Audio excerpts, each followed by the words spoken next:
Hello everyone, welcome to my channel. So as you all know कि IBPS PO pre का exam next month conduct होने वाला है और आपने बहुत लोगों से ऐसा सुना भी होगा।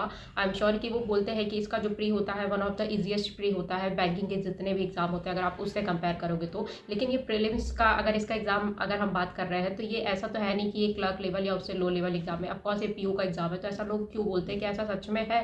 तो सबसे पहले अगर मैं बात करूँ इसको बाकी अगर मैं पीओ एग्जाम से कंपेयर करूँ like SBI PO and RRB PO, तो आईबीपीएस पीओ का जो एग्जाम होता है, स्पेशली मैं प्रीलिम्स की बात कर रही हूँ, तो इसका जो कट ऑफ है ना वो लोअर साइड पे जाता है अगर आप दोनों ही पीओ एग्जाम से कंपेयर करोगे तो। अब कट ऑफ कम जाता है तो इसका मतलब ये बिल्कुल नहीं होता कि पेपर बहुत ज़्यादा ईजी आता है या लोगों के बहुत ही अच्छे मार्क्स 80-90 प्लस ईजिली आ जाते हैं, आ भी सकते हैं, स्पेशली जो टॉपर्स कैटेगरी में होते हैं। लेकिन मैं अगर ऑन एन एवरेज बात करूँ कि जो एक स्टूडेंट होता है आउट ऑफ 100 में अगर मैं इसका कट ऑफ देखूँ तो 50 के अराउंड ही रहता है। अगर आप रिजर्व कैटेगरी से हो तो इससे कम ही रहेगा आपका। लेकिन आजकल जनरल एंड ओबीसी और ईडब्ल्यूएस के प्रीलिम्स के कट ऑफ में ज़्यादा फर्क नहीं हो रहा है। मेंस में ऑफकोर्स फर्क होता है बट प्रीलिम्स में ज़्यादा नहीं होता है। तो मैंने बताया कि एक मॉडरेट लेवल एग्जाम होता है, तो क्या अगर हमारी स्पीड अच्छी नहीं और हम अभी से प्रिपेयर कर रहे हैं तो क्या हम इसको अच्छे से क्लियर कर सकते हैं? कुछ लोग बहुत ऐसे होंगे जो फर्स्ट टाइम अपियर हो रहे होंगे, कुछ लोग ऐसे भी होंगे जिनको अभी तक शायद उनका एक भी प्री क्लियर नहीं हुआ होगा और प्रिपरेशन वो कर रहे होंगे, लेकिन फिर भी आपके चांसेस है इसके प्रीलिम्स क्लियर करने के। इसकी सबसे पहली बात तो इसका कट ऑफ कम जाता है। दूसरी बात, इस बार वैकेंसी बहुत ज़्यादा अच्छी आई है अगर हम प्रीवियस ईयर से कंपेयर करें तो।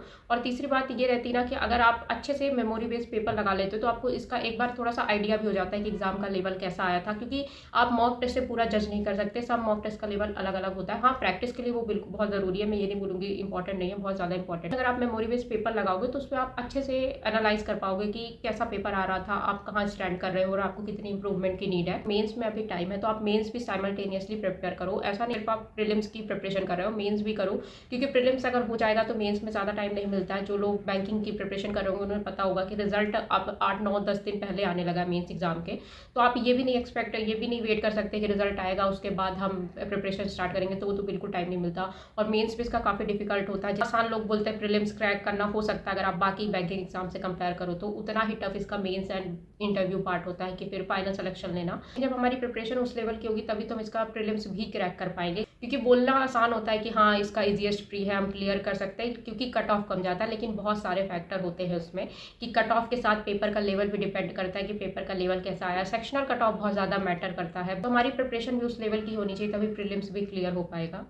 अगर आप भी आईबीपीएस पीओ की प्रिपरेशन कर रहे हो तो आप पीडब्ल्यू की बुक से कर सकते हो। इसमें 27 ईयर वाइज आईबीपीएस पीओ के प्रीलिम्स एंड मेंस के क्वेश्चंस मिल जाएंगे जो फुली सॉल्व्ड हैं।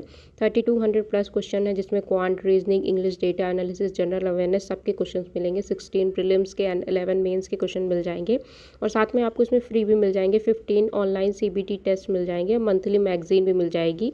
तो इसमें ऐसा है ना कि सारे प्रीलिम्स के पेपर मिल जाएंगे जो कि फुली सॉल्व्ड हैं। तो अगर आपको कोई डाउट भी होगा तो आप सॉल्यूशंस चेक कर सकते हो। लाइक आप स्क्रीन पे देख ही रहे हो कि ये इंग्लिश का था, कैसे कैसे क्वेश्चन आए थे, कैसे कैसे सोल्यूशन उसका आपको करना है। साथ में आपको क्वांट के भी मिल जाएंगे, सेम रीजनिंग के भी मिल जाएंगे और आंसर की के साथ आपको अच्छा सोल्यूशन भी मिल जाएगा। तो अगर कोई चीज़ आपको डाउट है तो आप अच्छे से सोल्यूशन चेक कर सकते हो। साथ में आपको मेंस का भी मिल जाएगा, ऐसा नहीं सिर्फ प्रीलिम्स का ही है, मेंस का भी इसमें फुली सॉल्व पेपर मिलेगा। तो कैसे क्वेश्चंस मेंस में आए थे, क्या क्या क्वेश्चंस में चेंज हुआ है, अब कैसे क्वेश्चंस आने लगे, तो आप एक अच्छा कंपैरिजन कर सकते हैं। जब आप ये देख लोगे कि कितना क्वेश्चंस में चेंज हुआ है, पहले कैसे आते थे, तो आप उस लेवल की प्रिपरेशन कर सकते हो। तो ये बुक आपको अमेजोन और फ्लिपकार्ट दोनों में मिल जाए। मैं इसका लिंक भी डिस्क्रिप्शन में है, अगर आप वहाँ से जाओ तो वहाँ से भी इसको परचेस कर सकते हो। और अगर मेंस की प्रिपरेशन की मैं बात करूँ तो मेंस का प्रिपरेशन बहुत ज़्यादा ज़रूरी है। तो अभी तो मैं अपने वीक एरियाज़ पे वर्क कर रही हूँ कि मुझे ऐसा लगता है कि मैंने लास्ट मेंस में कहाँ कहाँ गलतियाँ की थी मैं उसको सुधारूँ, क्योंकि बहुत बार ऐसा होता है कि हम अपनी मिस्टेक्स को हमें पता तो होता है लेकिन जब तक हम उसको सुधारेंगे नहीं तब तक वो मिस्टेक्स बनी ही रहती, वो हमेशा रिपीट होती रहती है।